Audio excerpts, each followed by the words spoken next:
मैं उपस्थित हुआ हूं।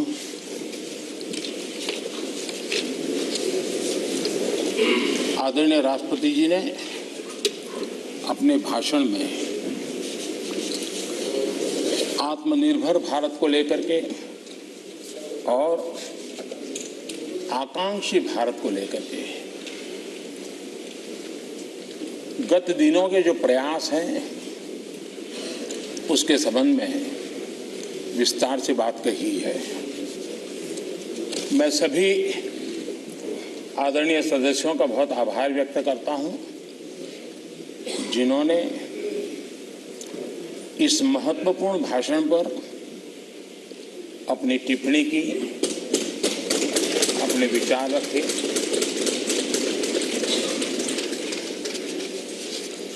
आदरणीय अध्यक्ष जी,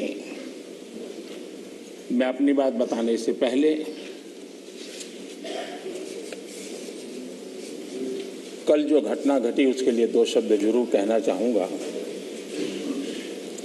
देश ने आदरणीय लता दीदी को खो दिया। इतने लंबे काल तक जिनकी आवाज ने देश को मोहित किया, देश को प्रेरित भी किया, देश को भावनाओं से भर दिया और एक अहर्निश सांस्कृतिक धरोहर को मजबूत करते हुए और देश की एकता को भी करीब करीब 36 भाषाओं में उन्होंने गाया। ये अपने आप में भारत की एकता और अखंडता के लिए भी एक प्रेरक उदाहरण है। मैं आज आदरणीय लता दीदी जी को आदरपूर्वक श्रद्धांजलि देता हूं। आदरणीय अध्यक्ष जी, इतिहास इस बात का गवाह है कि द्वितीय विश्व युद्ध के बाद विश्व में बहुत बड़ा बदलाव आया। एक नया वर्ल्ड ऑर्डर जिसमें हम सब लोग जी रहे हैं। मैं साफ देख रहा हूं कि कोरोना काल के बाद विश्व एक नए वर्ल्ड ऑर्डर की तरफ, नई व्यवस्थाओं की तरफ बहुत तेजी से आगे बढ़ रहा है। एक ऐसा टर्निंग पॉइंट है कि हम लोग एक भारत के रूप में इस अवसर को गंवाना नहीं चाहिए। मेन टेबल पर भारत की आवाज भी बुलंद रहनी चाहिए। भारत ने एक लीडरशिप रोल के लिए अपने आप को कम नहीं आंकना चाहिए और इस परिप्रेक्ष्य में आजादी का अमृत महोत्सव, आजादी के 75 साल अपने आप में एक प्रेरक अवसर है। उस प्रेरक अवसर को लेकर के, नए संकल्पों को लेकर के देश जब आजादी के 100 साल मनाएगा तब तक हम पूरे सामर्थ्य से, पूरी शक्ति से, पूरे समर्पण से, पूरे संकल्प से देश को उस जगह पर लेके पहुंचेंगे। ये संकल्प का समय। आदरणीय अध्यक्ष जी, बीते वर्षों में देश ने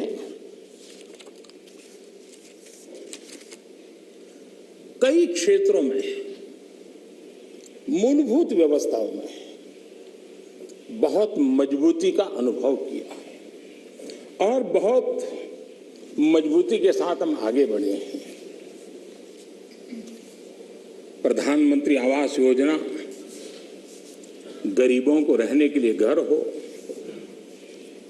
ये कार्यक्रम तो लंबे समय से चला है, लेकिन जो गति जो व्यापकता, विशालता, विविधता उसने उसमें स्थान पाया, उसके कारण आज गरीब का घर भी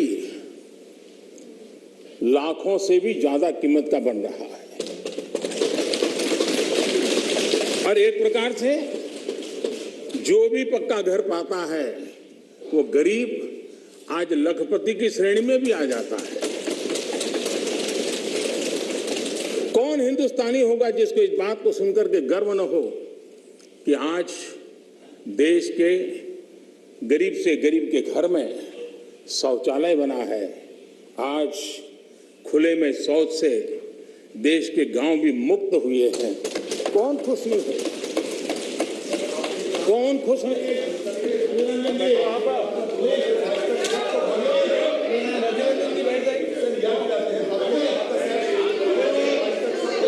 ठीक नहीं है।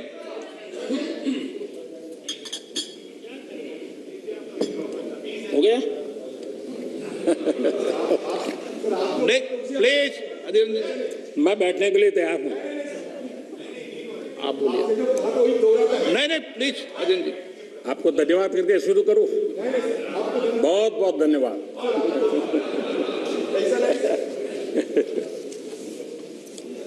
आपका प्यार अजरा अमर रहे।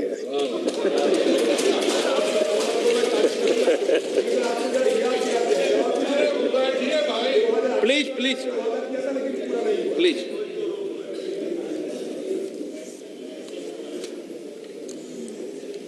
आजादी के इतने सालों के बाद गरीब के घर में भी जब रोशनी होती है तो उसकी खुशियां देश की खुशियों को ताकत देती है।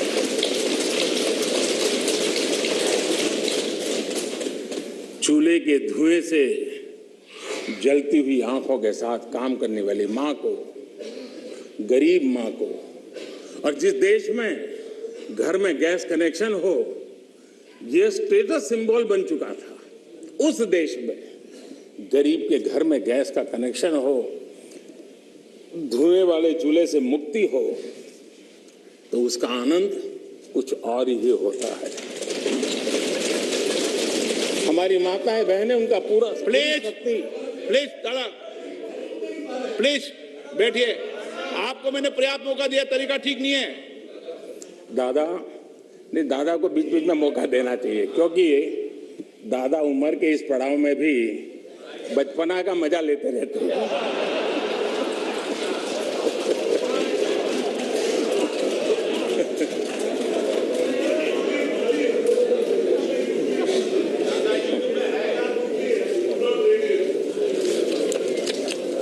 आज गरीब का बैंक में अपना खाता हो,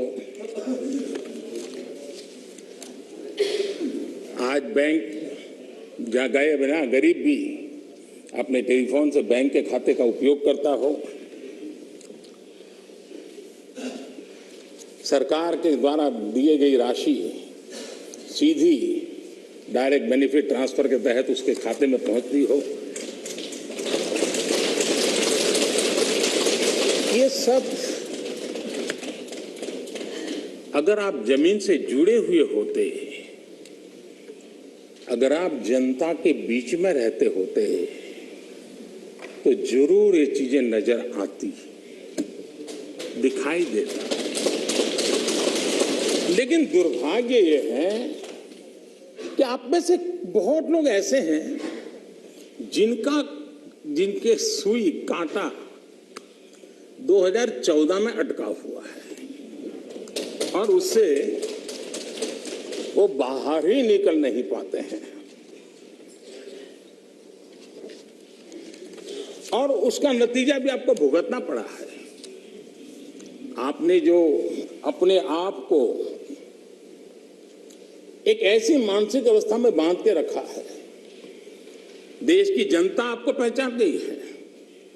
कुछ लोग पहले पहचान गए, कुछ लोग देर से पहचान रहे, और कुछ लोग आने वाले समय में पहचानने वाले हैं। अब देखिए, आप जब इतना सारा लंबा उपदेश देते हैं तब भूल जाते हैं 50 साल तक कभी आपने भी देश में यहां बैठने का सौभाग्य प्राप्त किया था। और क्या कारण है कि आप सोच नहीं पाते। अब आप देखिए, नागालैंड के लोगों ने आखिरी बार 1998 में कांग्रेस के लिए वोट किया था, करीब 24 साल हो गए। ओडिशा ने 1995 में आपके लिए वोट किया था, सिर्फ 27 साल हो गए, आपको वहां एंट्री नहीं मिली। गोवा में 1994 में पूर्ण बहुमत के साथ आप जीते थे, 28 साल हो गए, गोवा ने आपको स्वीकार नहीं किया। पिछली बार 88 में त्रिपुरा में वहां की जनता ने वोट दिया था, करीब 34 साल पहले त्रिपुरा में। कांग्रेस का हाल है यूपी, बिहार और गुजरात। आखिर में 1985 में 1985 में करीब 37 साल पहले आपके लिए वोट किया था। पिछली बार पश्चिम बंगाल में वहां के लोगों ने 1972 में करीब 50 साल पहले आपको पसंद किया था। तमिलनाडु के लोगों ने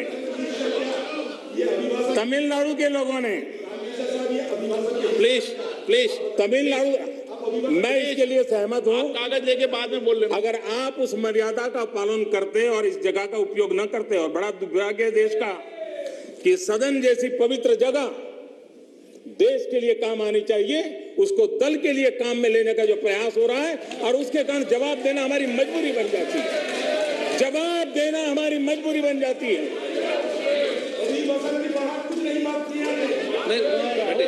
माननीय अध्यक्ष जी, तमिलनाडु आखिर में 1962 में, यानी करीब 60 साल पहले आपको मौका मिला था। तेलंगाना बनाने का श्रेय लेते हैं, लेकिन तेलंगाना बनने के बाद भी वहां की जनता ने आपको स्वीकार नहीं किया। झारखंड का जन्म हुआ, 20 साल हो गए, पूर्ण रूप से कांग्रेस को स्वीकारते नहीं है, पिछले दरवाजे से वो घुसने का प्रयास करते हैं। माननीय अध्यक्ष जी, सवाल चुनाव नतीजों का नहीं है, सवाल उन लोगों की नीयत का है, उनकी नेक दिली का है कि इतने बड़े लोकतंत्र में इतने साल तक शासन में रहने के बाद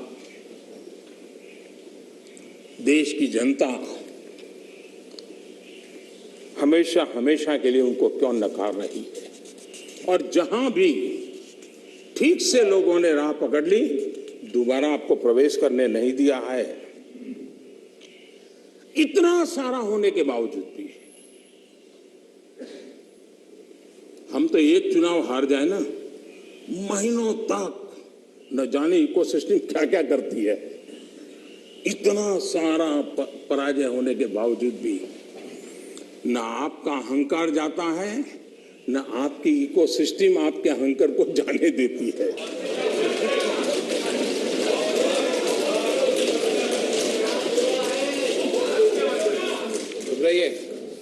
इस बार अभिरंजन जी बहुत सारे शेर सुना रहे थे। चलिए मौका मैं भी ले लूं। और जब अहंकार की बात मैं कर रहा हूं तब तो मुझे कहना ही पड़ेगा, वो जब दिन को रात कहें तो तुरंत मान जाओ, वो जब दिन को रात कहें तो तुरंत मान जाओ, नहीं मानोगे तो वो दिन में नकाब ओढ़ लेंगे। जरूरत हुई जरूरत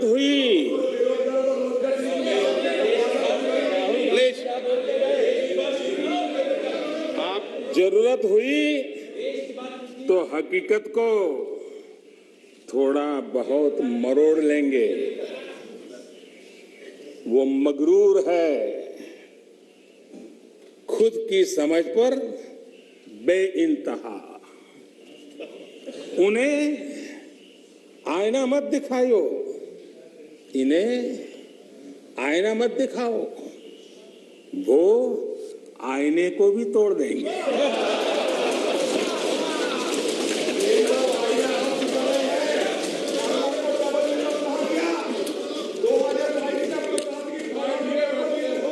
please please please please please.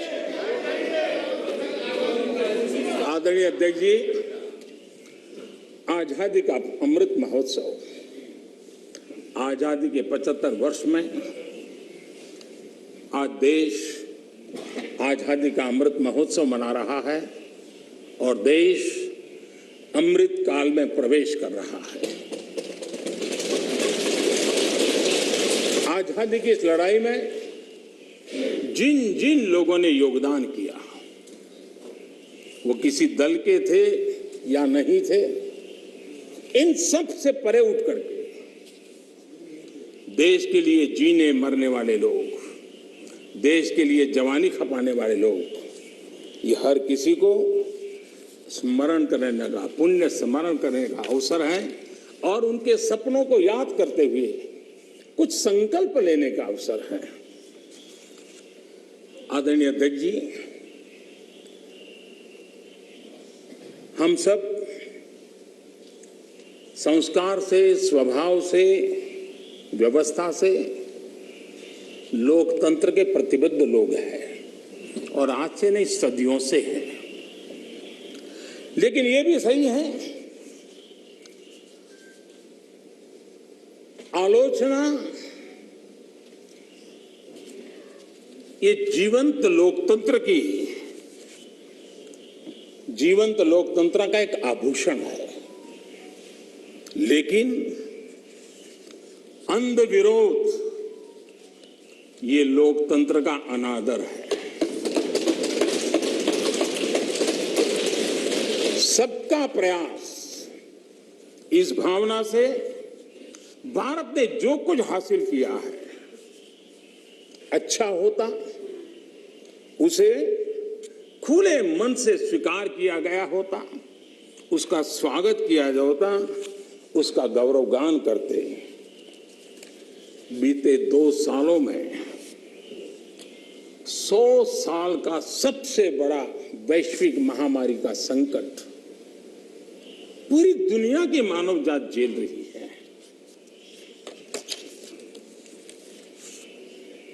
जिन्होंने भारत के अतीत के आधार पर ही भारत को समझने का प्रयास किया, उनको तो आशंका थी, इतना बड़ा विशाल देश, इतनी बड़ी आबादी, इतनी विविधता, ये आदतें, ये स्वभाव, शायद ये भारत इतनी बड़ी लड़ाई नहीं लड़ पाएगा, भारत अपने आप को बचा नहीं पाएगा, यही उनकी सोच थी। लेकिन आज स्थिति क्या है? मेड इन इंडिया कोविड टीके, कोविड वैक्सीन दुनिया में सबसे प्रभावी है। आज भारत 100% पहली डोज इस लक्ष्य के निकट करीब करीब पहुंच रहा है और लगभग 80% सेकंड डोज उसका पड़ाव भी पूरा कर लिया है।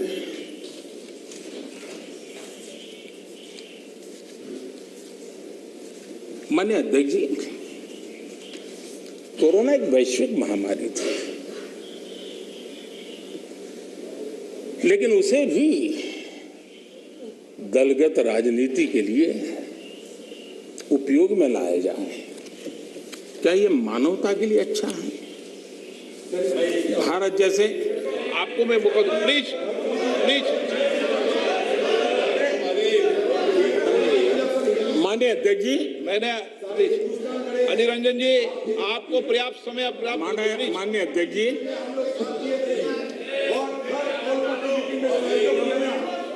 Please please. माननीय अध्यक्ष जी, मैंने तो किसी का नाम नहीं दिया।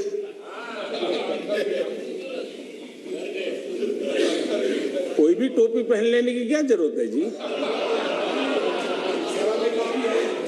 अरे क्यों? लेकिन जब आप खड़े ही हो गए तो अब मैं नाम दे करके बोलना चाहता हूं। अब आप खड़े ही हो गए हैं तो मैं नाम दे करके बोलना चाहता हूं। इस कोरोना काल में कांग्रेस ने तो हद कर दी।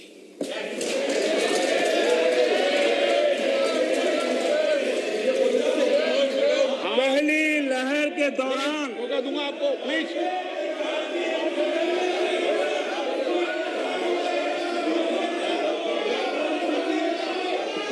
देखिए माननीय सदस्य, प्लीज बैठिए, ये तरीका ठीक नहीं है। आपको मैंने पर्याप्त, प्लीज बैठिए, please please please please please. माननीय अध्यक्ष जी, अभी तो मैंने सिर्फ इतना का हद कर दी। प्लीज। पहली लहर के दौरान वो मैंने आप देश जब ने पर्याप्त अवसर दिया था, मैंने लॉकडाउन का पालन कर रहा था, जब WHO दुनिया भर के लोगों को सलाह देता था, सारे हेल्थ एक्सपर्ट कह रहे थे कि जो जहां है वहीं पर रुके। सारी दुनिया में यह संदेश दिया जाता था, क्योंकि मनुष्य जहां जाएगा, अगर वो कोरोना से संक्रमित है तो कोरोना साथ ले जाएगा। तब कांग्रेस के लोगों ने क्या किया? मुंबई के रेलवे स्टेशन पर खड़े रह करके मुंबई छोड़कर जाने के लिए प्रोत्साहित करने के लिए मुंबई में श्रमिकों को टिकट दिया गया, मुफ्त में टिकट दिया गया, लोगों को प्रेरित किया गया कि जाओ महाराष्ट्र में हमारे पर जो बोझ है वो जरा कम हो, और जाओ, तुम उत्तर प्रदेश के हो, तुम बिहार के हो, जाओ वहां कोरोना फैलाओ। आपने ये बहुत बड़ा पाप किया, अफरा तफरी का माहौल खड़ा कर दिया। आपने हमारे श्रमिक भाइयों बहनों को अनेक परेशानियों में धकेल दिया। और माननीय अध्यक्ष जी, उस समय दिल्ली में ऐसी सरकार थी जो है, उस सरकार ने तो जीप पर माइक बांध करके दिल्ली की झुग्गी झोपड़ी में गाड़ी घुमा करके लोगों को कहा संकट बड़ा है, भागो, गांव जाओ, घर जाओ, और दिल्ली से जाने के लिए बसें दी, आधे रास्ते छोड़ दिया और श्रमिकों को लिए अनेक मुसीबतें पैदा की। और उसका कारण हुआ कि यूपी में, उत्तराखंड में, पंजाब में जिस कोरोना की इतनी गति नहीं थी, इतनी तीव्रता नहीं थी, इस पाप के कारण कोरोना ने वहां भी अपनी लपेट में ले लिया। माननीय अध्यक्ष जी, ये कैसी राजनीति है? मानव जात पर संकट के समय ये कैसी राजनीति है? ये दलगत राजनीति कब तक चलेगी? आदरणीय अध्यक्ष जी, कांग्रेस के इस आचरण से सिर्फ मैं ही नहीं, पूरा देश अचंभित है। 2 साल से देश 100 साल के सबसे बड़े संकट से मुकाबला जूझ कर रहा है। कुछ लोगों ने जिस प्रकार का व्यवहार किया, देश उससे सोच में पड़ गया है। क्या ये देश आपका नहीं है? क्या ये देश के लोग आपके नहीं हैं? क्या उनके सुख दुख आपके नहीं हैं?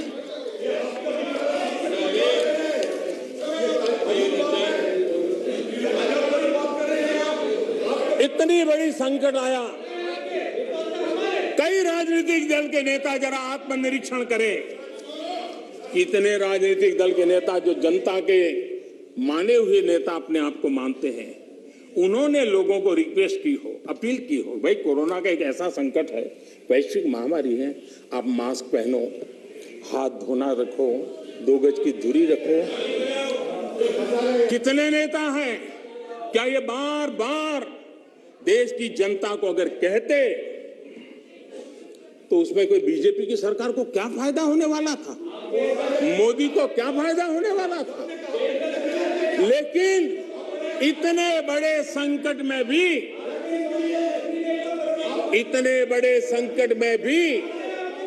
इतना सा पवित्र काम करने से भी चूक गए। इसलिए माननीय अध्यक्ष जी, कुछ लोग हैं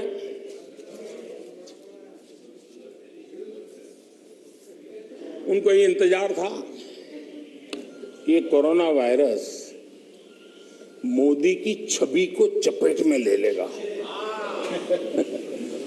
बहुत इंतजार किया और कोरोना ने भी आपके धैर्य की बड़ी कसौटी की है। आए दिन आप लोग औरों को नीचा दिखाने के लिए महात्मा गांधी का नाम लेते हैं। महात्मा गांधी की स्वदेशी की बात, इसको बार बार दोहराने में हमें कौन रोकता है?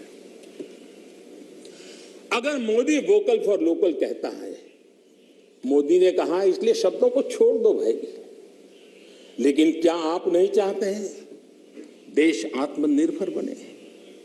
जिस महात्मा गांधी के आदर्शों की बात करते हैं, तब भारत में इस अभियान को ताकत देने में, जुड़ने में आपका क्या जाता था?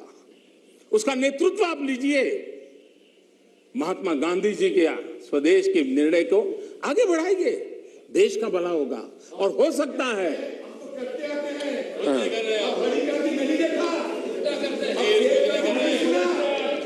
आप महात्मा गांधी के सपनों को सच होते देखना नहीं चाहते। माननीय अध्यक्ष जी, आज पूरी दुनिया योग के लिए, एक प्रकार से कोरोना में तो योग ने दुनिया भर में जगह बना ली। दुनिया भर में कौन हिंदुस्तानी होगा जिसको योग के लिए गर्व ना हो? आपने उसका भी मजाक उड़ाया, उसका भी विरोध किया। अच्छा होता आप लोगों को कहते भाई संकट में घर में है, ये योगा कीजिए, आपको फायदा होगा। क्या नुकसान था?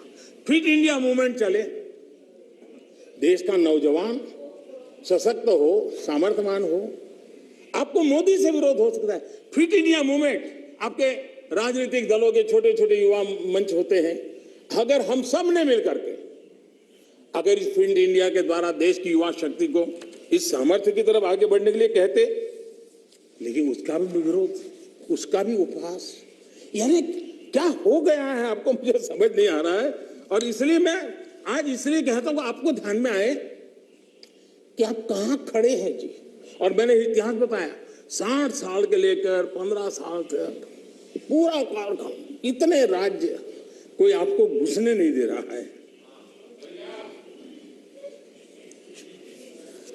माननीय अध्यक्ष जी, कभी कभी मैं ये विशेष बहुत प्यार से कह रहा हूं, नाराज मत हो जाना।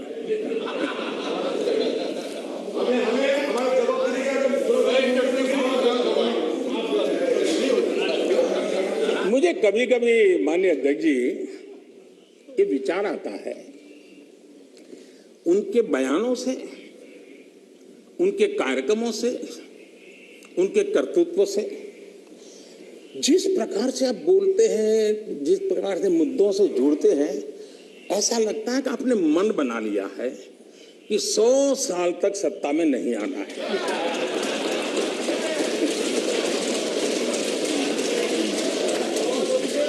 कोई ऐसा नहीं करता जी।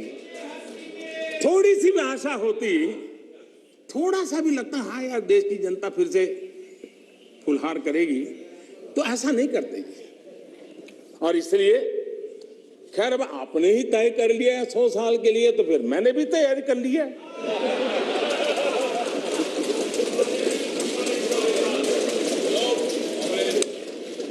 माननीय अध्यक्ष जी, ये सदन इस बात का साक्षी है कि कोरोना वैश्विक महामारी से जो बनी स्थितियां, जो स्थितियां उत्पन्न हुई, उसको निपटने के लिए भारत ने जो भी रणनीति बनाई, उसको लेकर के डे वन से क्या क्या नहीं कहा गया, किसने क्या बोला, आज वो खुद देखेंगे तो उनको हैरानी हो जाएगी, ऐसा कैसे बुलवा लिया, किसने बुलवा लिया, पता नहीं क्या बोल दिए हम लोग। दुनिया के और लोगों से बड़ी बड़ी कॉन्फ्रेंस कर गए, ऐसी बातें बुलवाई गई ताकि पूरे विश्व में भारत बदनाम हो। खुद को टिके रहने के लिए आर्थिक आयोजन को भारत कैसे चल रहा है, माय गॉड क्या कुछ कहा गया, बड़े बड़े पंडितों ने क्या क्या कहा, पूरी आपकी इकोसिस्टम लग गई थी। हम जो भी समझते थे, भगवान ने जो समझ दी थी, लेकिन समझ से ज्यादा समर्पण बहुत बड़ा था जी।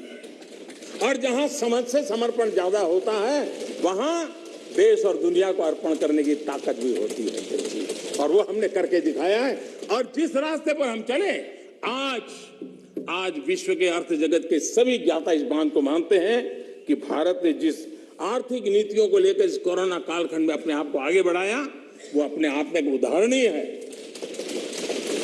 और अनुभव भी हम करते हैं, हमने देखा है।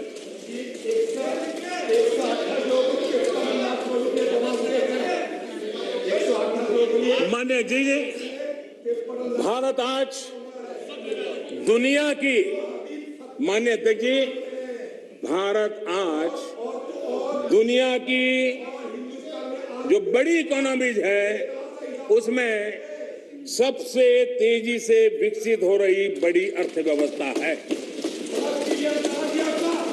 माननीय अध्यक्ष जी, इस कोरोना कालखंड में भी हमारे किसानों ने रिकॉर्ड पैदावार की, सरकार ने रिकॉर्ड खरीदी की। दुनिया के अनेक देशों में जहां खाने का संकट पैदा हुआ, और आपको पता होगा 100 साल पहले जो आपदा आई थी, उसके जो रिपोर्ट है उसमें ये बात कही गई है कि बीमारी से मरने वालों की जैसी तादाद है, वैसी भूख से मरने वालों की भी बड़ी तादाद है। उस समय के 100 साल पहले की रिपोर्ट में है। इस देश ने किसी को भूख से मरने नहीं दिया। 80 करोड़ से अधिक देशवासियों को मुफ्त राशन उपलब्ध कराया, और आज भी करा रहे हैं। माननीय अध्यक्ष जी, हमारा total export historically highest record पर है, और ये कोरोना काल में है। कृषि एक्सपोर्ट ऐतिहासिक रूप से टॉप पर पहुंचा है। सॉफ्टवेयर एक्सपोर्ट नई ऊंचाई तरफ बढ़ रहा है। मोबाइल फोन एक्सपोर्ट्स अभूतपूर्व वृद्धि हुई है। डिफेंस एक्सपोर्ट, कईयों को परेशानी हो रही है। ये आत्मनिर्भर भारत का कमाल है कि आज देश डिफेंस एक्सपोर्ट में भी अपनी एक पहचान बना रहा है। एफडीआई और एफपीआई, माननीय अध्यक्ष जी,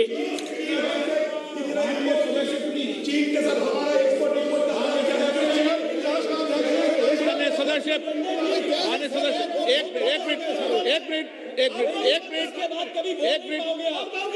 मिनट आप चुप रहिए, आप शांत रहिए, आप शांत रहिए please.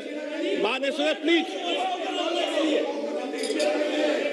Please please please please एक मिनट चुप रहिए। आप भी माननीय सदस्य आप चुप रहिए।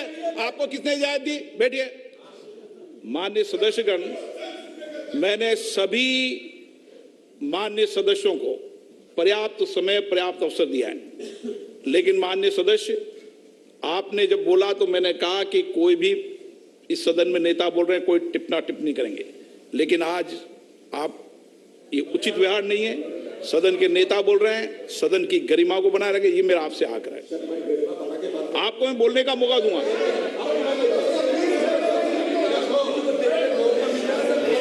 ठीक है, आप बैठिए, आपको मौका नहीं दिया मैंने। माननीय प्रधानमंत्री प्लीज, माननीय दादा आपको मौका। माननीय सदस्य प्लीज, माननीय आप अध्यक्ष जी, समझाएंगे, आप पूरा सुनो, सब समझाएंगे। सदन में थोड़ी बहुत टोका टोकी तो आवश्यक होती है, जरा गर्मी रहती है, लेकिन जब सीमा के बाहर जाता है तो जरा लगता है कि हमारे साथी ऐसे हैं। माननीय अध्यक्ष जी, उनकी पार्टी के एक एमपी ने चर्चा की शुरुआत की थी और यहां से कुछ छोटा मोटा नोकझोंक चल रहा था और मैं मेरे कमरे से स्क्रीन पे देख रहा था कि हमारे मंत्री प्रहलाद जी पीछे गए, सबको रोका और वहां से चैलेंज आई कि अगर हमें रोकोगे तो तुम्हारे नेता का ये हाल करेंगे। क्या इसी का ये हो रहा है क्या? माननीय अध्यक्ष जी, माननीय अध्यक्ष जी,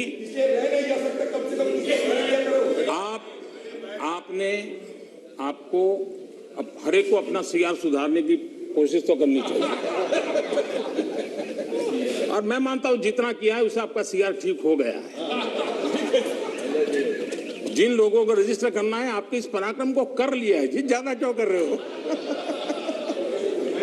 इस सत्र में तो कोई आपको नहीं निकालेगा, विश्वास करो। इस सत्र में आपको कोई निकालने का नहीं, मैं आपको गारंटी देता हूं।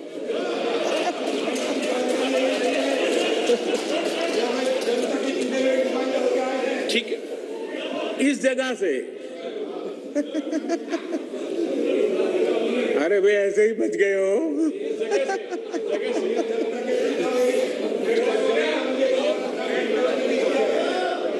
माननीय अध्यक्ष जी, एफडीआई और एफपीआई का रिकॉर्ड निवेश आज भारत में हो रहा है। रिन्यूएबल एनर्जी के क्षेत्र में आज हिंदुस्तान दुनिया के टॉप 5 कंट्रीज में है।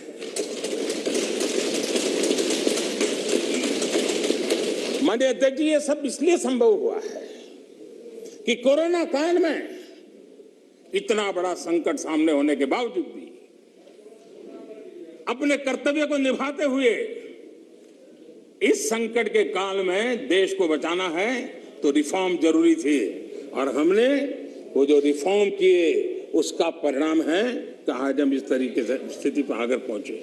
माननीय अध्यक्ष जी, एमएसएमई सदस्य प्लीज सहित आप बैठिए। उद्योग को गलत तरीका है आपका, जरूरी सपोर्ट दी, बैठिए, ऐसे नहीं चलेगा। नियमों को, प्रक्रियाओं को सरल किया। आत्मनिर्भर भारत का जो मिशन है उसको हमने चरितार्थ करने के लिए भरपूर कोशिश की।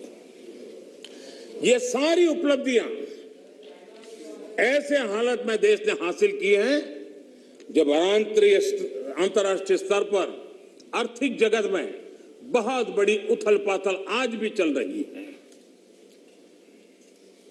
सप्लाई चेन पूरी तरह चरमरा गई है।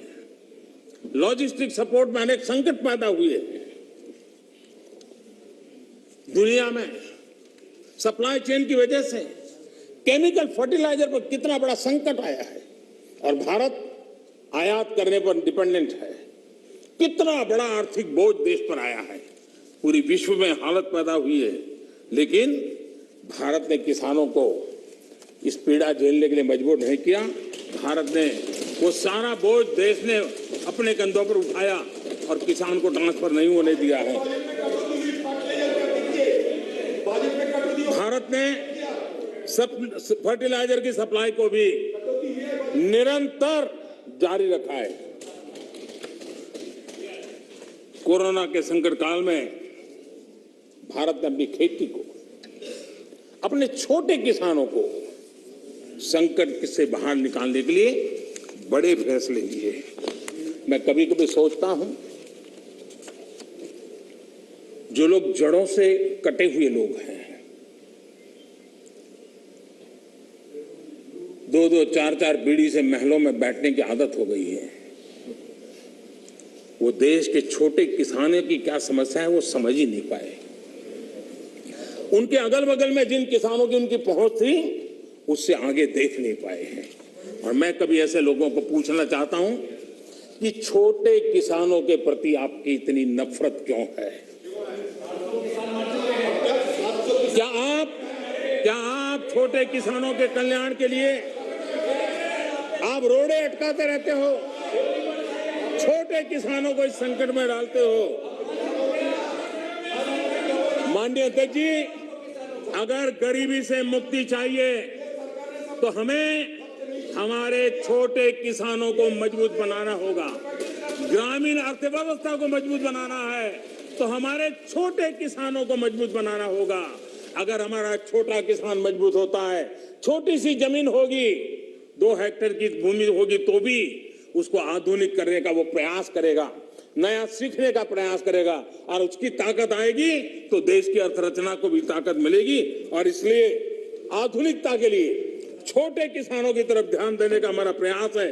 लेकिन छोटे किसानों के प्रति जिन लोगों के मन में नफरत है, जिन्होंने छोटे किसानों के दुख दर्द नहीं जाना है, उनको किसानों के नाम पर अपनी राजनीति करने का कोई हक नहीं बनता है। माननीय अध्यक्ष जी, इस बात को हमें समझना होगा। सैकड़ों वर्षों का गुलामी कालखंड, उसकी जो मानसिकता है, वो आजादी के 75 साल के बाद भी कुछ लोग बदल नहीं पाए। ये गुलामी की मानसिकता किसी भी राष्ट्र की प्रगति के लिए बहुत बड़ा संकट होती है। लेकिन माननीय अध्यक्ष जी, आज देश का मैं एक चित्र देखता हूं। एक ऐसा समुदाय, एक ऐसा वर्ग है, आज भी वो गुलामी की मानसिकता में जीता है। आज भी 19वीं सदी के काम, उस सोच, उसी में जकड़ा हुआ है। और 20वीं सदी के जो कानून है, वही कानून उसको कानून लगते हैं। माननीय अध्यक्ष जी, गुलामी की मानसिकता, इन 19वीं सदी का रहन सहन, 20वीं सदी के कानून 21वीं सदी की आकांक्षाएं पूरी नहीं कर सकते। 21वीं सदी के अनुकूल हमें बदलाव बहुत जरूरी है। माननीय अध्यक्ष जी, जिस बदलाव को हमने अस्वीकार किया, उसका परिणाम क्या है? फ्रेट कॉरिडोर, इतने मनोमंथन के बाद, कई वर्षों तक उसके बाद योजना बनी। 2006 में प्लानिंग, 2006 से 2014 तक का उसका हाल देखिए। 2014 के बाद उसकी तेजी आई। यूपी में सरयू नहर परियोजना 70 के दशक में शुरू हुई, 70 दशक में, और उसकी लागत 100 गुना बढ़ गई। हमारे आने के बाद हमने उस काम को पूरा किया। ये कैसी सोच है, क्या तरीके हैं? यूपी का अर्जुन डैम परियोजना 2009 में शुरू हुई, 2017 तक 1/3 खर्चा हुआ। हमने इतने कम समय में इसको पूर्ण कर दिया। अगर कांग्रेस के पास इतनी सत्ता थी, इतने सालों तक सत्ता थी, तो 4 धाम को वो ऑल वेदर सड़कों में परिवर्तित कर सकते थे, जोड़ सकते थे, लेकिन नहीं किया। वाटरवे, सारी दुनिया वाटरवे का समर्थन है। हमारा ही देश था कि हमने वाटरवे को नकार दिया। आज हमारी सरकार को वाटरवे पे काम करना है। पुराने अप्रोच से गोरखपुर के कारखाना बंद होता था, हमारे अप्रोच से गोरखपुर का फर्टिलाइजर का कारखाना शुरू होता है। माननीय अध्यक्ष जी, ये लोग ऐसे हैं जो जमीन से कटे हुए हैं, उसके कारण उनके लिए फाइल की मूवमेंट, फाइल में सिग्नेचर करके कौन अगला मुलाकात आएगा उसी के इंतजार में जो रहते हैं, आपके लिए फाइल सब कुछ है, हमारे लिए 130 करोड़ देशवासियों का लाइफ महत्वपूर्ण। आप फाइल में खोए रहे, हम लाइफ बदलने के लिए जी जान से जुटे हुए लोग। आज उसी का परिणाम है प्रधानमंत्री गति शक्ति मास्टर प्लान। एक होलिस्टिक अप्रोच, टुकड़ों में नहीं। एक आधा काम वहां रहा है, रोड बन रहा है, फिर बिजली वाला आकर के खुदाई करता है, वो ठीक होता है, फिर पानी वाला आकर के खुदाई करता है। उस सारी समस्याओं से बाहर आकर के हमने डिस्ट्रिक्ट लेवल तक गति शक्ति मास्टर प्लान की दिशा में हम काम कर रहे हैं। उसी प्रकार से हमारा देश की विशेषता को देखते हुए मल्टी मॉडल ट्रांसपोर्ट सिस्टम, उस पर हम बड़ा जोर दे रहे हैं और कनेक्टिविटी पर इसके का आधार पर हम जोर दे रहे हैं। आजादी के बाद सबसे तेज गति से ग्रामीण सड़कें कहीं बन रही है तो इस 5 साल के कालखंड में बनी है। माननीय अध्यक्ष जी, नेशनल हाईवे बन रहे हैं, रेलवे लाइनों का बिजलीकरण हो रहा है। आज देश नए एयरपोर्ट्स, हेलीपोर्ट्स और मोटरड्रोम का नेटवर्क खड़ा कर रहा है। देश के 6 लाख से अधिक गांवों में ऑप्टिकल फाइबर नेटवर्क के लिए काम चल रहा है। माननीय अध्यक्ष जी, ये सारे काम ऐसे हैं जो रोजगार देते हैं। ज्यादा से ज्यादा रोजगार इन्हीं कामों से मिलता है। आधुनिक इंफ्रास्ट्रक्चर आज देश की आवश्यकता है और अभूतपूर्व निवेश भी हो रहा है और उसी से रोजगार भी बढ़ना है, विकास भी बढ़ना है और विकास की गति भी बढ़ना है और इसलिए आज देश उस दिशा में काम कर रहा है। माननीय अध्यक्ष जी, जितनी ज्यादा अर्थव्यवस्था ग्रो करेगी उतने ही रोजगार के अवसर पैदा होंगे और इसी लक्ष्य को लेकर के पिछले 7 साल से हमने इन चीजों पर फोकस किया है और उसका परिणाम है हमारा आत्मनिर्भर भारत अभियान। मैन्युफैक्चरिंग हो या सर्विस सेक्टर हो, हर सेक्टर में हमारा उत्पाद बढ़ रहा है, उत्पादन बढ़ रहा है। आत्मनिर्भर भारत अभियान के हम आज ग्लोबल वैल्यू चेन के हिस्से बन रहे हैं। ये अपने आप में भारत के लिए एक अच्छी निशानी है। हमारा बड़ा फोकस एमएसएमई और टेक्सटाइल जैसे लेबर इंसेंटिव सेक्टर्स में है। एमएसएमई की परिभाषा में सुधार, एमएसएमई की परिभाषा में हमने सुधार करके उसको भी नए अवसर दिए हैं। अपने छोटे उद्योगों को सुरक्षित करने के लिए, एमएसएमई के लिए सरकार ने इस कोरोना के विकट कालखंड में 3 लाख करोड़ रुपए की विशेष योजना भी शुरू की है और उसका लाभ हमारे एमएसएमई सेक्टर को मिला है। और इसका बहुत बढ़िया स्टडी एसबीआई ने किया है। एसबीआई का स्टडी कहता है कि 13.5 लाख एमएसएमई इस योजना के कारण बर्बाद होने से बच गए हैं। एसबीआई का स्टडी कहता है 1.5 करोड़ नौकरियां बची हैं और करीब 14% एमएसएमई लोन्स के कारण एनपीए होने की जो संभावना थी उससे बच गए हैं।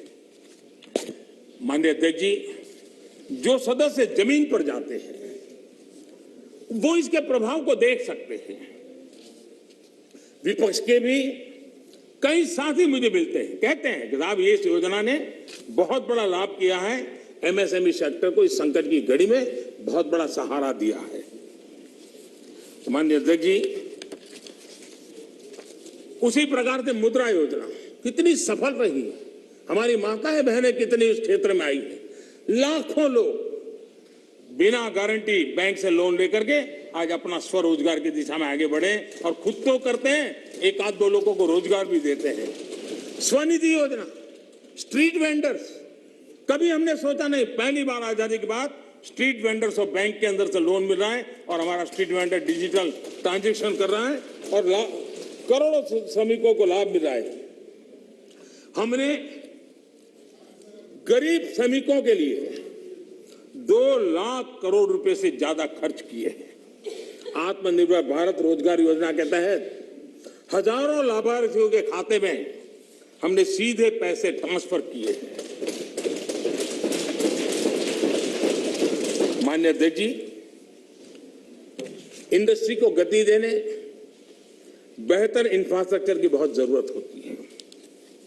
पीएम गति शक्ति नेशनल प्लान, मास्टर प्लान, ये हमारे लॉजिस्टिक कॉस्ट को बहुत कम करेगा और उसके कारण देश में भी माल सस्ते में पहुंच पाएगा और एक्सपोर्ट करने वाले लोग भी दुनिया के साथ कंपटीशन कर पाएंगे और इसलिए पीएम गति शक्ति प्लान आने वाले दिनों में बहुत लाभकारक होने वाला है। माननीय अध्यक्ष जी, सरकार ने एक और बड़ा काम किया है। नए क्षेत्रों को, एंटरप्रेन्योर्स को, उसके लिए हमने ओपन कर दिया है।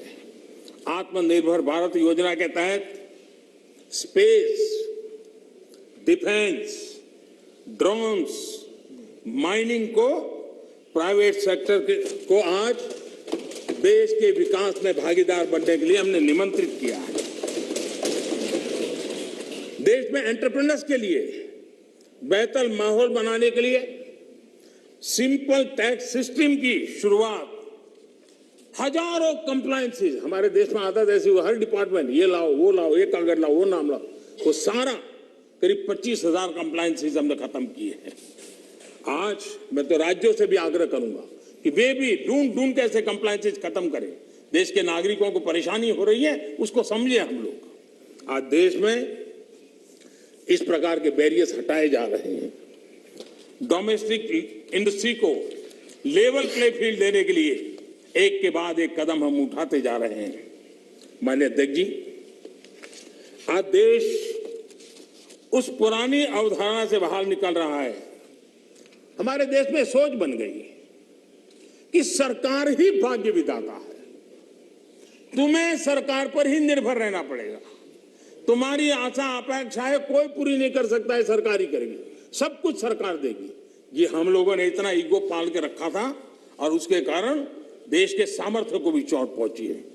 और इसलिए सामान्य युवा के सपने, युवा कौशल, उसके रास्ते हम नए सिरे से सोचना शुरू किया।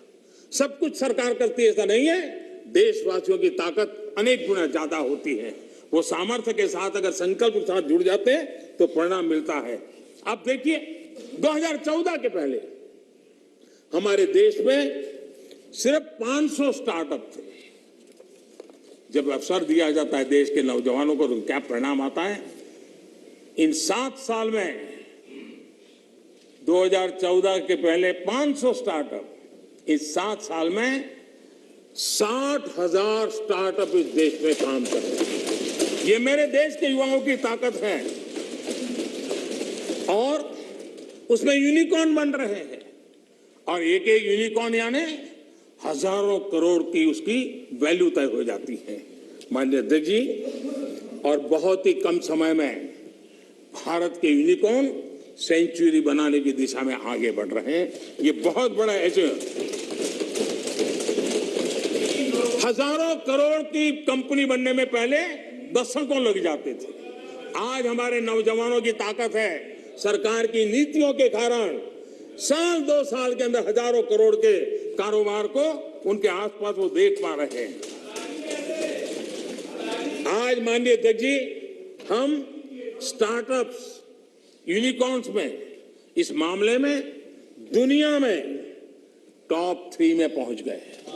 कौन हिंदुस्तानी होगा जिसको गर्व नहीं होगा जी। लेकिन ऐसे समय इस सरकार का अंत विरोध करने की जिनको आदत लग गई है, सुबह सुबह शुरू हो जाते हैं। और यहां मैंने देखा हमारे अधीर रंजन जी कह रहे थे, क्या रखा है, मोदी मोदी मोदी मोदी करते रहते हो, है यही कर रहे थे। हाँ, सब लोग मोदी मोदी मोदी बोल रहे हैं, हाथ क्यों बोल रहे हैं?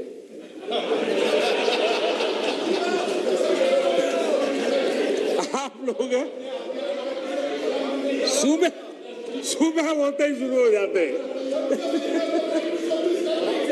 एक पल आप लोग एक पल मोदी के बिना नहीं बिता सकते। अरे मोदी तो आपके आपकी प्राण शक्ति है। मोदी जी प्रधानमंत्री, इसलिए मोदी जी का नाम तो करना ही पड़ेगा।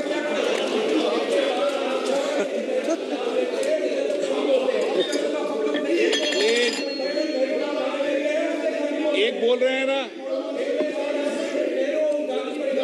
माननीय अध्यक्ष जी, चलो बैठिए।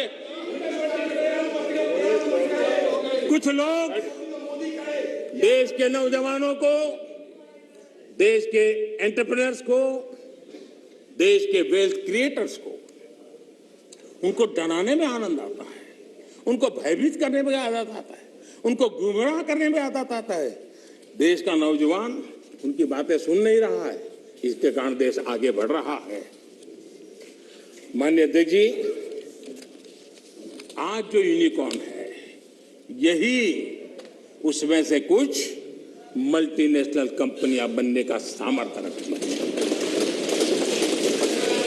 लेकिन कांग्रेस में ऐसे लोग बैठे हैं जो कहते हैं, जो हमारे उद्यमी हैं उनके लिए कहते हैं, और आपको भी जानकर के आश्चर्य होगा, क्या कहते हैं? वो कहते हैं ये उद्यमी लोग कोरोना वायरस का वेरिएंट, बताइए क्या हो गया? हमारे देश के उद्यमी एक कोरोना वायरस के वेरिएंट है क्या? हम क्या बोल रहे हैं? किसके लिए बोल रहे हैं? कोई जरा आपके अंदर बैठे तो जरा बोलो तो सही, ये क्या हो रहा है? पार्टी का नुकसान हो रहा है, कांग्रेस पार्टी का नुकसान हो रहा है।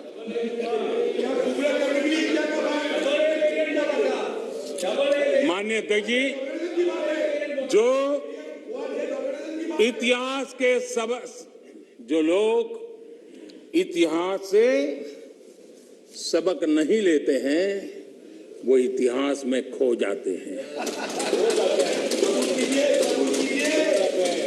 माननीय अध्यक्ष जी, ये मैं इसलिए कह रहा हूं, जरा 60 से 80 का दायका, 60 से 80 का दायका, उनके सभी प्रमुख लोग उसमें आ जाते हैं जो देश का नेतृत्व करते थे। उस कालखंड की बात कर रहा हूं। 60 से 80 के दशक में क्या नैरेटिव होता था? कांग्रेस के ही सत्ता साथी, कांग्रेस के साथ रहकर के सुख भोगने वाले लोग, ये वही लोग पंडित नेहरू जी की सरकार को और श्रीमती इंदिरा गांधी जी की सरकार को क्या कहते थे? ये तो टाटा बिरला की सरकार है, इस सरकार को तो टाटा बिरला चला रहे हैं। 60 से 80 दशक तक यही बातें बोली जाती थी, नेहरू जी के लिए बोली जाती थी, इंदिरा जी के लिए बोली जाती थी, और आपने उनके साथ भागीदारी की सत्ता में, लेकिन उनकी आदतें भी ले ली, आप भी उसी भाषा को बोल रहे हो। मैं देख रहा हूं आप इतने नीचे गए हो, इतने नीचे गए हो। हाँ, मुझे लगता है कि आज पंचिंग बैग बदल गया है, लेकिन आपकी आदत नहीं बदली है। मुझे विश्वास है यही लोग सदन में कहने की हिम्मत करते थे, बाहर तो बोलते ही थे, जहां मौका मिले चुप नहीं रहते थे। वो कहते हैं मेक इन इंडिया हो ही नहीं सकता है। बताओ, इसमें आनंद आ रहा है? कोई ऐसा हिंदुस्तान के लिए सोच सकता है क्या कि मेक इन इंडिया हो ही नहीं सकता? अरे भाई, आपको तकलीफ होगी, हम आकर के करेंगे, ठीक है, ऐसा बोलो। देश को क्यों गाली देते हो जी? देश के खिलाफ क्यों बोलते हो? मेक इन इंडिया हो नहीं सकता है। मेक इन इंडिया का मजाक उड़ाया गया, और आज देश की युवा शक्ति ने, देश के एंटरप्रेन्योर ने करके दिखाया है। आप मजाक के विषय बन गए हो।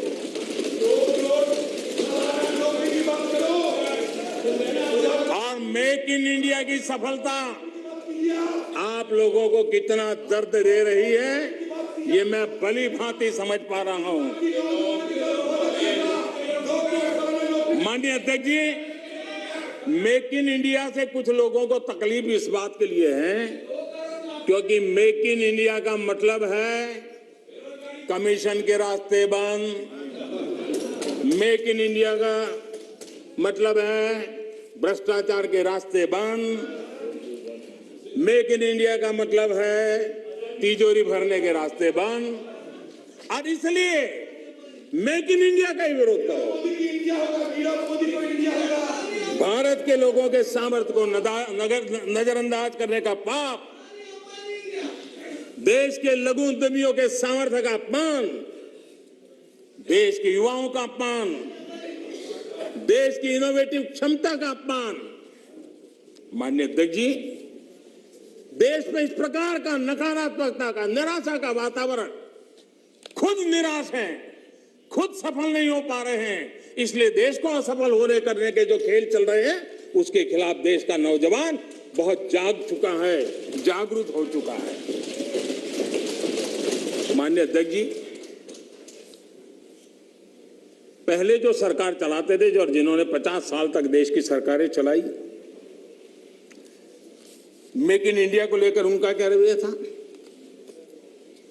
सिर्फ डिफेंस सेक्टर को हम देखें तो सारी बातें समझ आती थी, वो क्या करते थे, कैसे करते थे, क्यों करते थे, किसके लिए करते थे। पहले सालों में क्या होता था, नए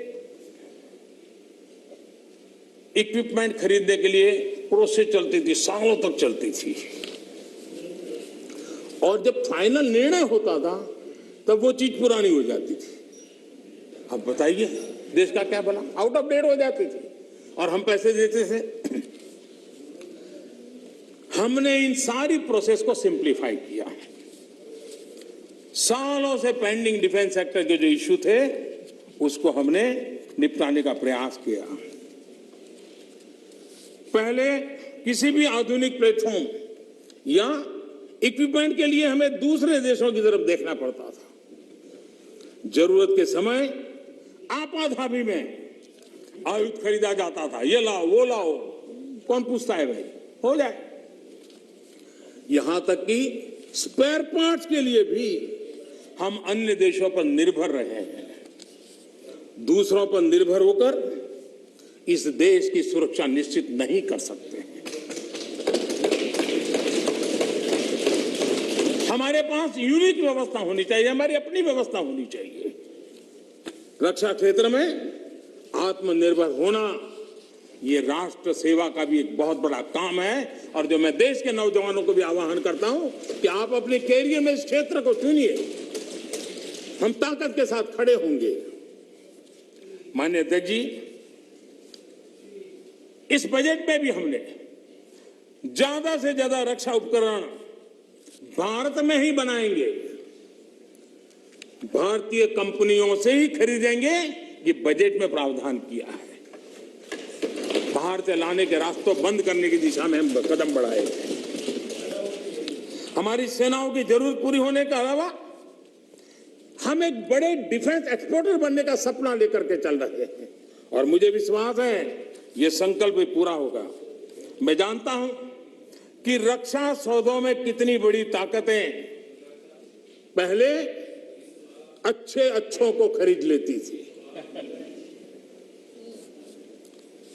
ऐसी ताकतों को मोदी ने चुनौती दी, और इसलिए मोदी पर उनकी नाराजगी नहीं, गुस्सा होना भी बहुत स्वाभाविक है, और उनका गुस्सा प्रकट भी होता रहता है। माननीय अध्यक्ष जी,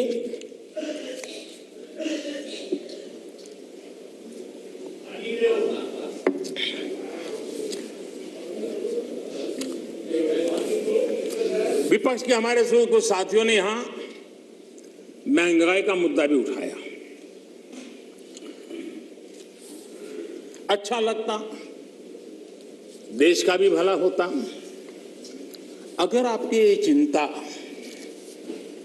तब भी होती जब कांग्रेस के नेतृत्व में यूपीए की सरकार थी।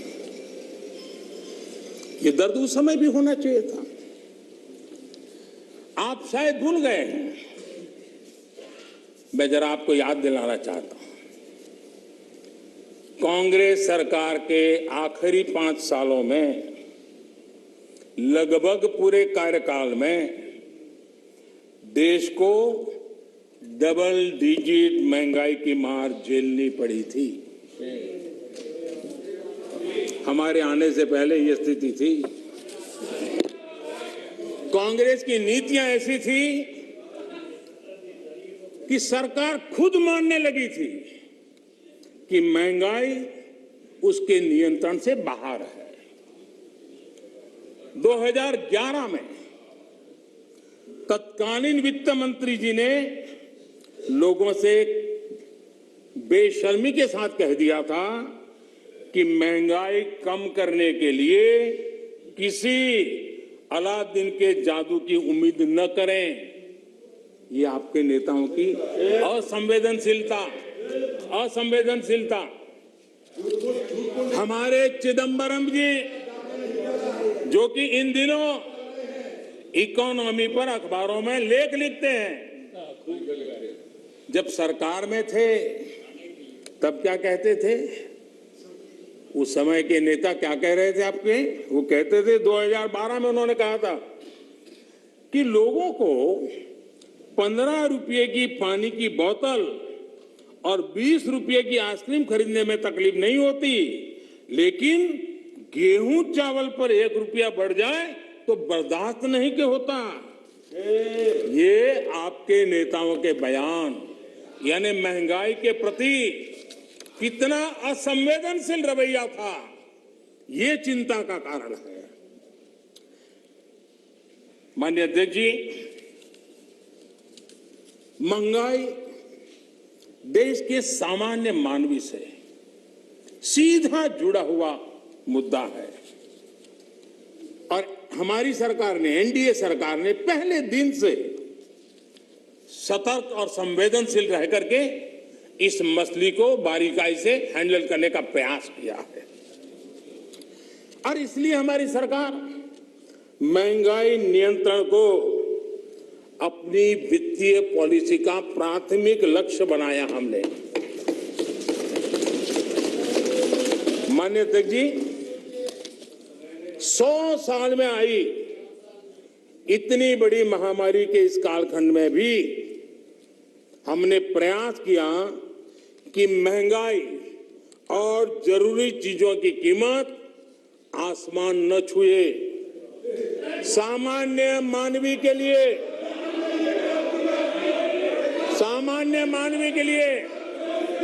दादा, आपके काम की बात है। अरे आपके काम की बात है, मजा लो ना, आपके काम आएगा। थोड़ा मैं आगे जाऊंगा तो आपके काम आएगा।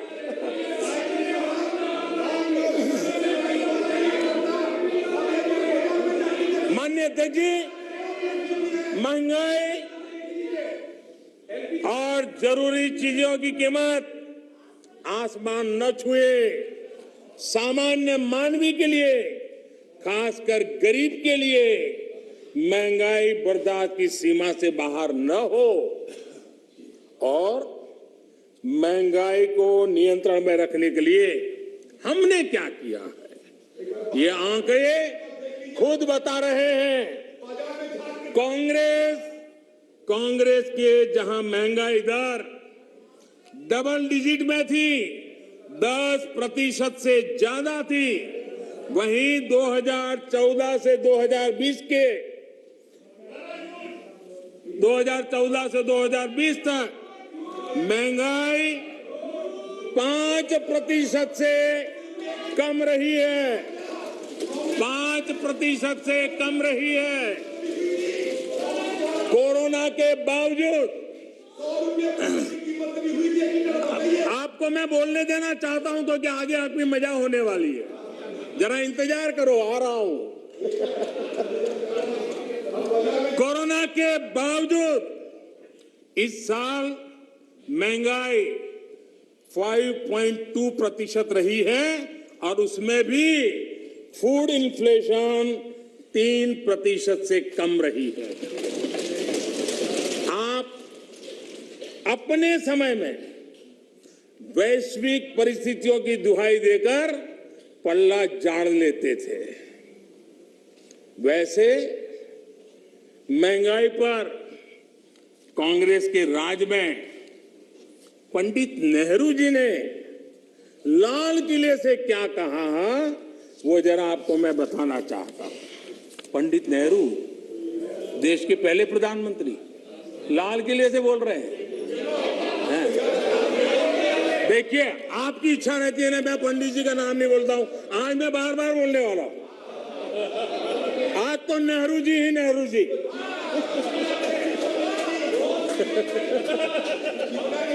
मजा लीजिए आज। आपके नेता कहेंगे मजा आ गया।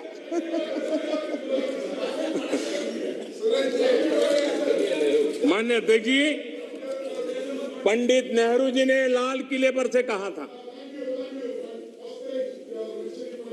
और ये उस जमाने में कहा गया था, तब ग्लोबलाइजेशन इतना नहीं था, नाम मात्र का भी नहीं था।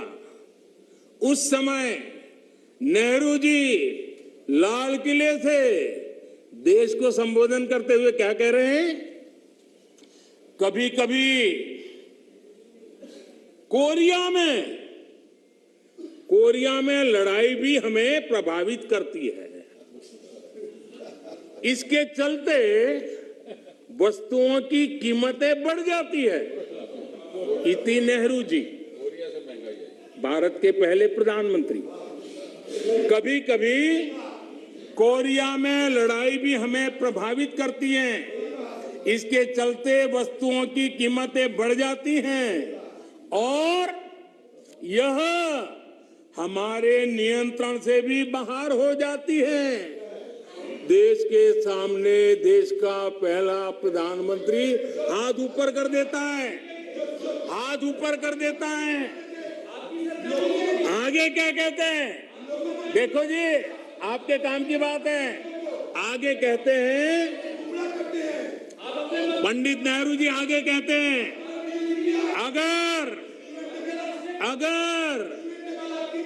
अगर अमेरिका में भी कुछ हो जाता है तो इसका असर भी वस्तुओं की कीमत पर पड़ता है।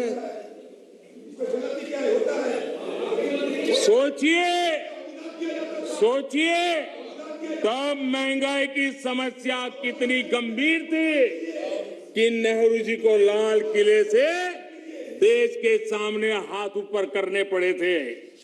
नेहरू जी तब कहा था,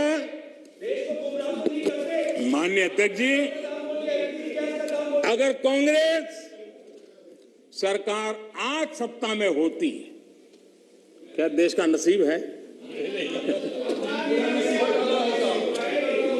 देश बच गया। लेकिन आज अगर आप होते तो महंगाई कोरोना के खाते में जमा करके झाड़ करके निकल जाते आप लोग। लेकिन हम बड़ी संवेदनशीलता के साथ इस समस्या को महत्वपूर्ण समझ करके उसके समाधान के लिए पूरी ताकत से काम कर रहे हैं। आज दुनिया में अमेरिका और OECD जैसे देशों में, अमेरिका और OECD देशों में महंगाई 7% है, करीब 7%। लेकिन माननीय अध्यक्ष जी, हम किसी पर ठीकरा फोड़ करके भाग जाने वालों में से नहीं है। हम ईमानदारी से प्रयास करने वालों में लोग हैं, जिम्मेवारी के साथ देशवासियों के साथ खड़े रहने वाले लोग हैं। माननीय अध्यक्ष जी, इस सदन में गरीबी कम करने के भी बड़े बड़े आंकड़े दिए गए, लेकिन एक बात भूल गए,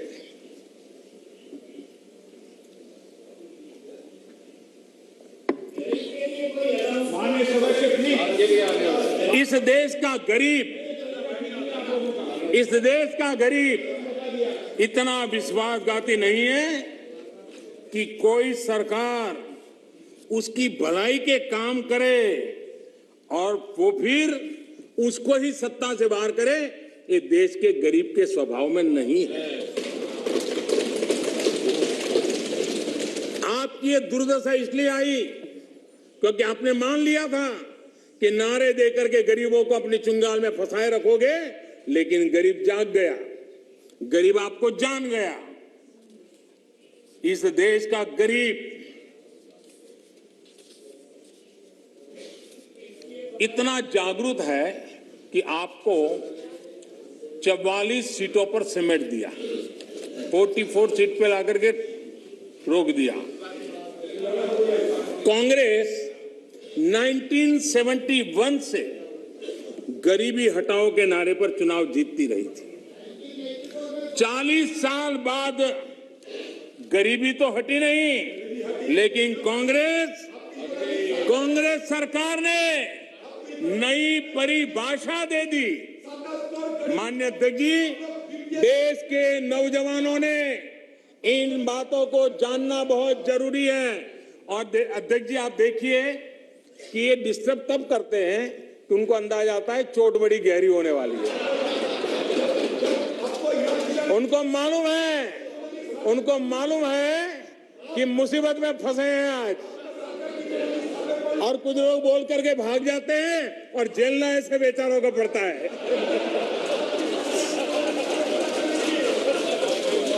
माननीय अध्यक्ष जी, 40 साल बाद कांग्रेस, गरीबी तो नहीं हटी, लेकिन गरीबों ने कांग्रेस को हटा दिया। और कांग्रेस ने क्या किया? माननीय अध्यक्ष जी, कांग्रेस ने गरीबी की परिभाषा बदल दी। 2013 में एक ही झटके में उन्होंने कागज पे कमाल करके 17 करोड़ गरीब लोगों को अमीर बना दिया। ये कैसे हुआ, इसकी सच्चाई देश के युवाओं को पता होना चाहिए। मैं आपको उदाहरण देता हूं। आपको मालूम है, हमारे देश में पहले रेलवे में first class, second class, third class होता था। जो फर्स्ट क्लास होता था, एक लाइन लिखी रहती थी दरवाजे के बाजूगल में, सेकंड क्लास में 2 लिखी रहती थी, थर्ड क्लास में 3।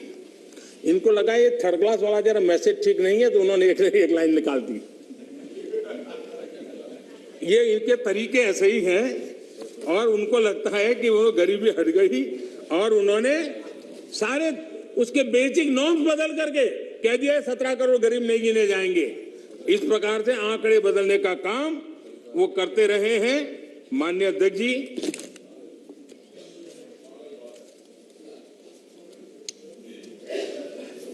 यहां कुछ तात्विक मुद्दों को उठाने की कोशिश की।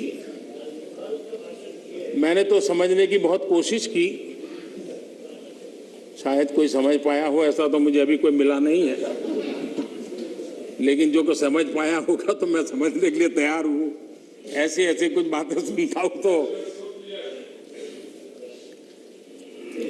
माननीय अध्यक्ष जी, सदन में राष्ट्र को लेकर बातें हुई, ये बातें हैरान करने वाली है। मैं मेरी बात रखने से पहले एक बात दोहराना चाहता हूं, और मैं कोट कर रहा हूं। यह जानकारी बेहद हैरत में डालने वाली है कि बंगाली, मराठे, गुजराती, तमिल, आंध्र, उड़िया, असमी, कन्नड़, मलयाली, सिंधी, पंजाबी, पठान, कश्मीरी, राजपूत और हिंदुस्तानी भाषा भाषी जनता से बसा हुआ विशाल मध्य भाग कैसे सैकड़ों वर्षों से अपनी अलग पहचान बनाए हैं। इसके बावजूद इन सबके गुण दोष कमोबेश एक से हैं। इसकी जानकारी पुरानी परंपरा और अभिलेखों से मिलती है। साथ ही इस पूरे दौरान वे स्पष्ट रूप से ऐसे भारतीय बने रहे जिनकी राष्ट्रीय विरासत एक ही थी और उनकी नैतिक और मानसिक विशेषताएं भी समान थी। एक कोटेशन है, अध्यक्ष महोदय, हम भारतीयों की इस विशेषता को बताते हुए इस कोटेशन में दो शब्द गौर करने वाले हैं, राष्ट्रीय विरासत। और ये कोट पंडित नेहरू जी का है। ये बात कही थी नेहरू जी ने और अपनी किताब भारत की खोज में है। हमारी राष्ट्रीय विरासत एक है, हमारे नैतिक और मानसिक विशेषताएं एक है।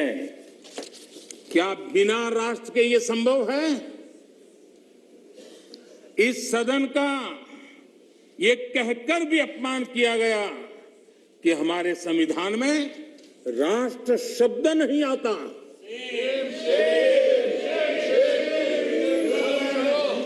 संविधान की प्रस्तावना में लिखा राष्ट्र पढ़ने में ना आए, ये हो नहीं सकता है। कांग्रेस ये अपमान क्यों कर रही है, मैं इस पर विस्तार से अपनी बात रखूंगा। माननीय अध्यक्ष जी, राष्ट्र कोई सत्ता या सरकार की व्यवस्था नहीं है। माननीय अध्यक्ष जी, हमारे लिए राष्ट्र एक जीवित आत्मा है।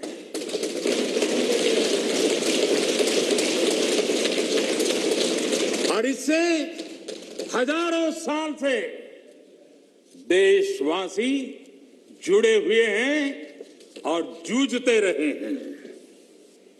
हमारे यहां विष्णु पुराण में कहा गया है, ये किसी भाजपा वाले ने नहीं लिखा है, विष्णु पुराण में कहा गया है, उत्तरम यत् समुद्रस्य हिमाद्रश्चैव दक्षिणम वर्ष तद भारतम नाम भारती यत्र संतति ही। यानी समुद्र के उत्तर में और हिमालय के दक्षिण में जो देश है उसे भारत कहते हैं तथा उनकी संतानों को भारती कहते हैं। विष्णु पुराण का ये श्लोक अगर कांग्रेस के लोगों को स्वीकार्य नहीं है तो मैं एक और कोट इस्तेमाल करूंगा, क्योंकि कुछ चीजों से आपको एलर्जी हो सकती है।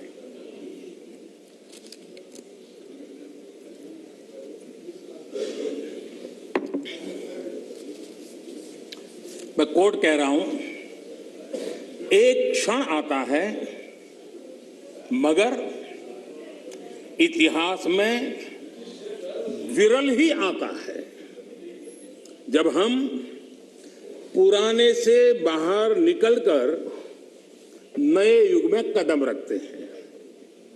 जब एक युग समाप्त हो जाता है, जब एक देश की लंबे समय से दबी हुई आत्मा मुक्त होती है। ये भी नेहरू जी के ही बोल है। आखिर किस नेशन की बात नेहरू जी कर रहे थे जी? ये नेहरू जी कह रहे हैं। और माननीय अध्यक्ष जी, यहां तमिल सेंटिमेंट को आग लगाने की भारी कोशिश की गई।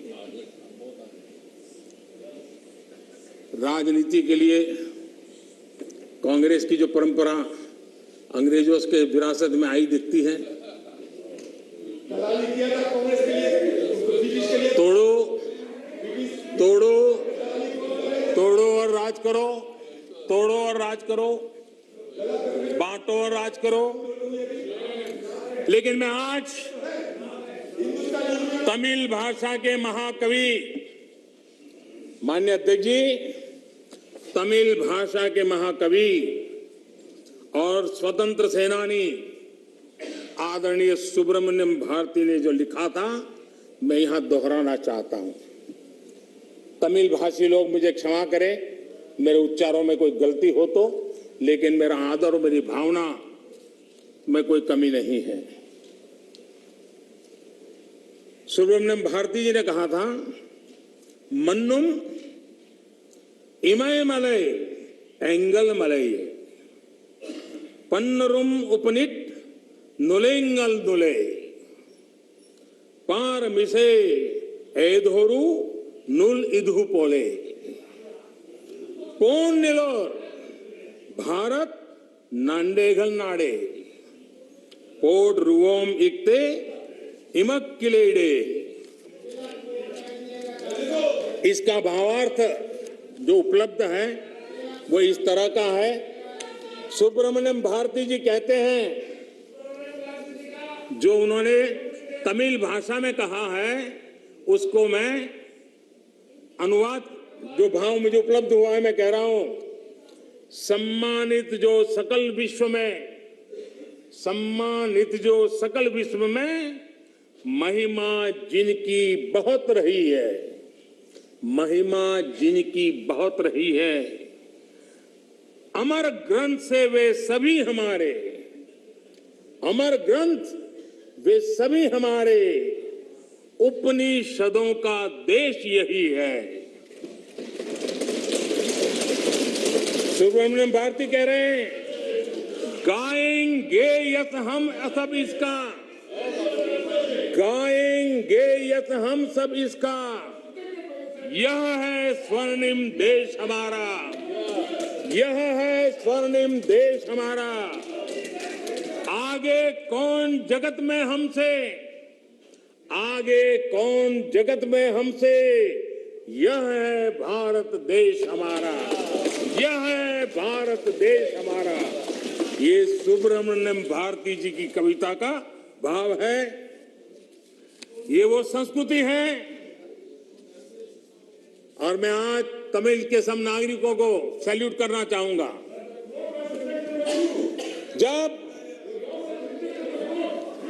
जब हमारे सीडीएस रावत दक्षिण में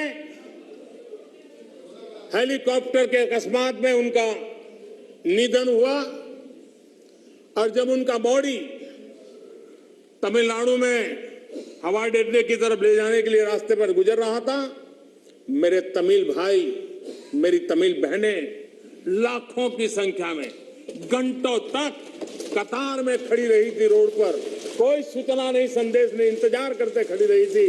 और जब सीडीएस रावत का बॉडी वहां से निकल रहा था, तब हर तमिलवासी गौरव के साथ हाथ ऊपर कर करके आंख में आंसू के साथ कहता था, वीर वणक्कम, वीर वणक्कम, वीर वणक्कम, ये मेरा देश है।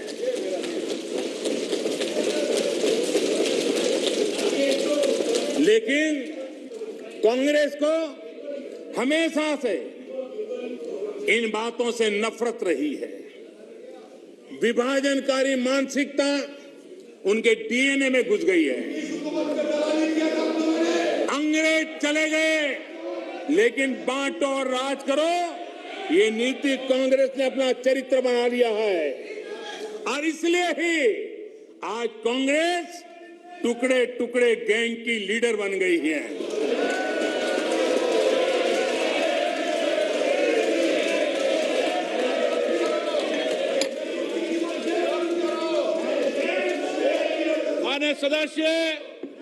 मान्य सदस्य प्लीज, मैंने सभी मान्य सदस्यों को पर्याप्त समय पर्याप्त अवसर दिया था। जब सदन के नेता बोल रहे हैं ये अपराधिक आचरण आपका ठीक नहीं है, ये सदन की गरिमा नहीं है। जो लोकतंत्र की प्रक्रिया से हमें रोक नहीं पा रहे हैं, वो यहाँ अनुशासनहीनता करके हमें रोकने की कोशिश कर रहे हैं। लेकिन इसमें भी विफलता मिलेगी, इसमें भी विफलता मिलेगी। माननीय अध्यक्ष महोदय, कांग्रेस पार्टी का सत्ता में आने की इच्छा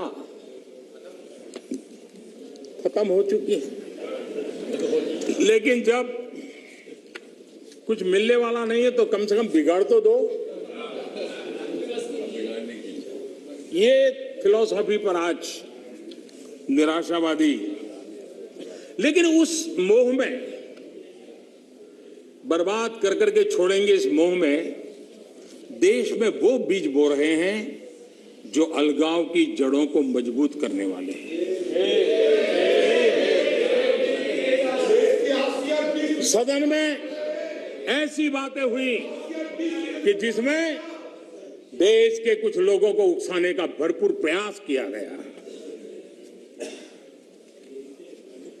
अगर पिछले 7 साल से कांग्रेस के हर कारनामे, हर गतिविधि उसको बारीकी से देखेंगे तो हर चीज को अगर धागे में बांध करके देखेंगे तो इनका गेम प्लान क्या है वो बिल्कुल समझ में आता है, और वो ही मैं आज उनका खुला कर रहा हूं। माननीय अध्यक्ष जी, आपका गेम प्लान कोई भी हो,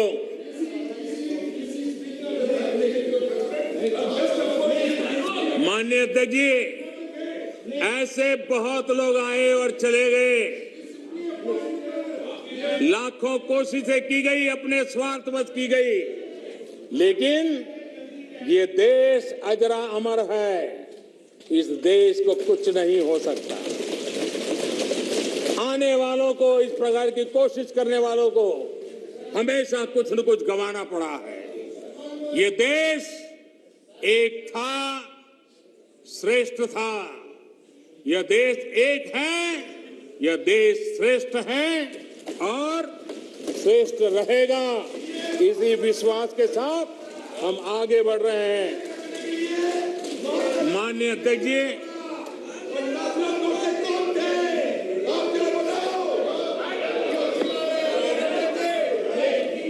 माननीय अध्यक्ष जी,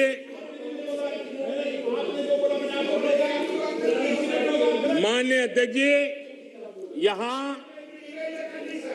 कर्तव्यों की बात करने पर भी ऐतराज जताया गया है। उससे भी कुछ लोगों को पीड़ा हुई है कि देश का प्रधानमंत्री कर्तव्य की बात क्यों करता है। कर्तव्य की चर्चा हो रही, किसी बात को समझ के अभाव से या बद इरादे से, विकृति से घर देना, विवाद खड़ा कर देना ताकि खुद लाइमलाइट में रहे। मैं हैरान हूं, अचानक कांग्रेस को अब कर्तव्य की बात चुभने लगी है। आप लोग, अजय रंजन जी, आप बैठिए, आप बैठिए। अरे आपकी जिंदगी बोलते रहना है, आपका वही काम है। माननीय अध्यक्ष जी, माननीय अध्यक्ष जी, आप लोग, माननीय अध्यक्ष जी, आप लोग कहते रहते हैं कि मोदी जी नेहरू जी का नाम नहीं लेते हैं। तो आज मैं आपकी मुराद बराबर पूरी कर रहा हूं, आपकी प्यास बुझा रहा हूं। देखिए, कर्तव्यों के संबंध में, कर्तव्यों के संबंध में नेहरू जी ने क्या कहा था, जरा मैं आज कोट सुनाता हूं। माननीय अध्यक्ष जी, पंडित नेहरू जी, देश के प्रथम प्रधानमंत्री, उन्होंने क्या कहा था? मैं आपसे फिर कहता हूं, मैं कोट कर रहा हूं, मैं आपसे फिर कहता हूं कि आजाद हिंदुस्तान है। आजाद हिंदुस्तान की सालगिरह हम मनाते हैं, लेकिन